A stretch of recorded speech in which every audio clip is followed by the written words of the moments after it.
Hey everybody, Sean Gorse here with Doug Gorse. We just had a good conversation about short sales that we wanted to let you know about. A lot of people have heard of short sale maybe in the news. They don't really know what it means. And a lot of people are facing a situation where they need to sell their house, but it's worth less than what they owe. And so Doug and I were just talking about this, wanted to kind of give you a glimpse of the decision process that's really quite intricate that everybody goes through. Doug, Hi, you Sean. can say hello. So we were talking about short sales. You had an example you were telling me about. Maybe that would be a good way for people to understand how you counsel people through that process and how it works, and just so people Sure. kind of have an idea if they're thinking that they need to sell their house or something like that. You bet. Well, I think it usually starts off, if you're thinking of selling your home, that you probably have a ballpark range of what you think the value is, and then you get a little worried because you've heard of what other people have been selling their homes for. You look at your mortgage balance and you're kind of wondering, what are the possibilities here of me being able to get my home sold and move on to the next home? So I'll give you an example. One I just was at here about a week ago, and it was two sisters had purchased their home about 5 years ago, and now the one sister has gotten married and is moved out and is living with her new husband. And so the sister is still living in the house, wants to sell the house. They still own it together. They're still making each 50% payments, but we've just come to the realization that the value of the home is about equal to what their mortgage balance is. And Which doesn't work out well because they've got, when they go to sell it, they've got a whole bunch of closing costs and things to pay. Right, exactly. So the scenario in this case is that they're gonna sell the house, and their net proceeds isn't gonna be enough to cover paying off in full their current mortgage. So that's what we call a short sale, or upside down. So some options are, they could rent the house out. Now, that is good because that'll cover their mortgage payments, and the one sister can move on and get out of that house and go live somewhere else. But of course, they're not selling it, so they have to be landlords now. And the other problem with that is that if the person trying to buy the next house, if you are trying to buy your next house, that you're going to have to be qualified for the new mortgage on the next house, including, you have to use all of your debts, including the current mortgage payment on your home. And that's part of the debt to income What we ratio. call debt to income ratio. It used to be that you could rent out your house and that rent would offset your mortgage payment, whatever was left over.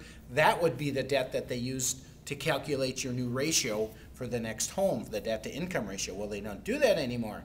Well, they're going to count the whole payment. So you're going to have to qualify for the next mortgage with your new mortgage payment plus the old mortgage payment plus your other debts. Even if you have it rented out. Even if you have it rented out. Now there is unless you have other rental properties, then you can use a portion of that rent to offset your mortgage debt right now.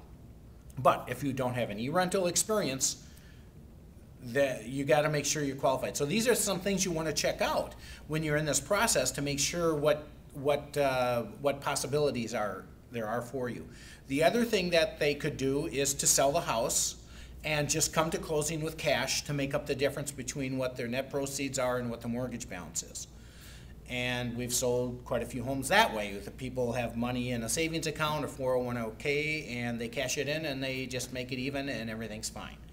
But probably, I mean, a lot of people that you and I work with, and I'm guessing probably 40–50% of the closings today on the MLS are a short sale. Right. They don't have, I mean, most of the time when you're selling the house and you're short, you don't have gobs of money sitting away. Nope. You're trying to get out of that payment to begin with for whatever reason, if a job loss or Yep. a big expense. So then how does that work for people, if you can explain just in a nutshell?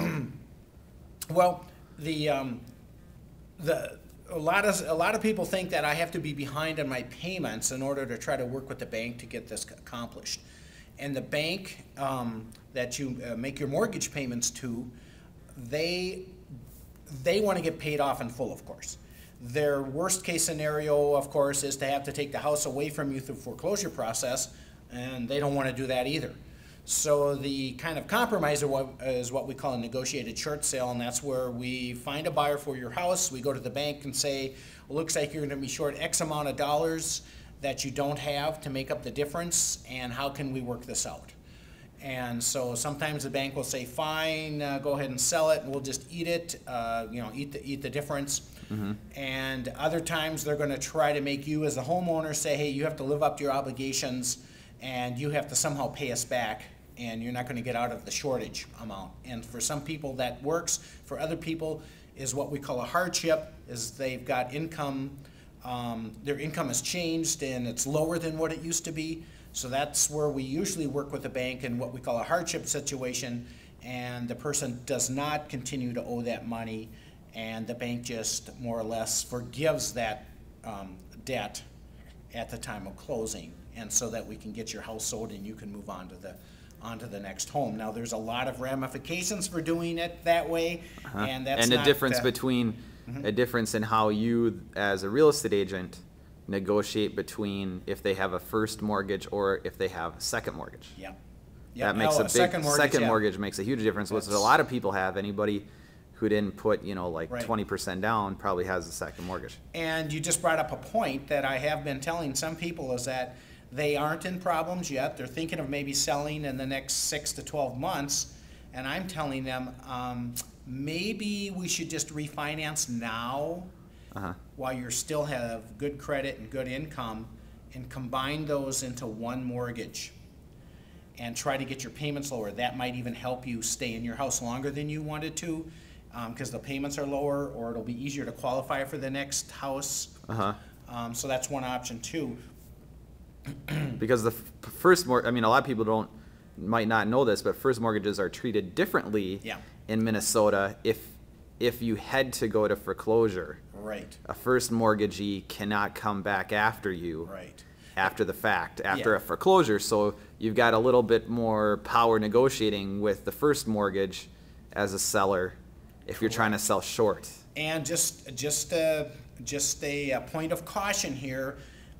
Since we do this every day, we've got all this knowledge and experience, but I always counsel all of my clients, or my future clients, that everything that I say is just to guide them, and they should check everything out with their accountant, tax attorney, or an attorney to make sure that everything is going to, what I'm saying, fits with their particular situation, because it's very complicated. So that depends on how many, if you have other assets or retirements or savings, or how much your income is going to be this year. Sometimes I know sometimes those debts, even if the bank forgives the debt, sometimes you have to decide with your accountant if you're going to count that as income. Which is really crazy what the IRS is doing there, but sometimes that is something you have to do. Yes, right? And that's something that you want to be well aware of, and don't take the advice of anybody but a professional in that field. So you're going to have to go out and get the professional advice to make sure it matches to what you have been told previously. Okay. And now, just a quick negotiating tool that we use, for example, is we just had a home that is on a septic system and a private well, and both of them need to be replaced in order for the home to be sold. And so we just talked to the bank this morning, in fact, and told them either you, Mr. Banker, put in the new septic and the new well in this short sale situation, or if you get the house back on foreclosure, you're going to have to do it then. You're going to have to do it anyway. So that's part of what we try to negotiate. And your team does, all those types of negotiations with the banks and everything now. You're having to handle that whole process. So every case is unique, and so you need to really get good advice from not only real estate agents but other professionals. That's good, Doug. Yep. Doug, appreciate it. You bet. Okay, thanks. Thanks, everybody.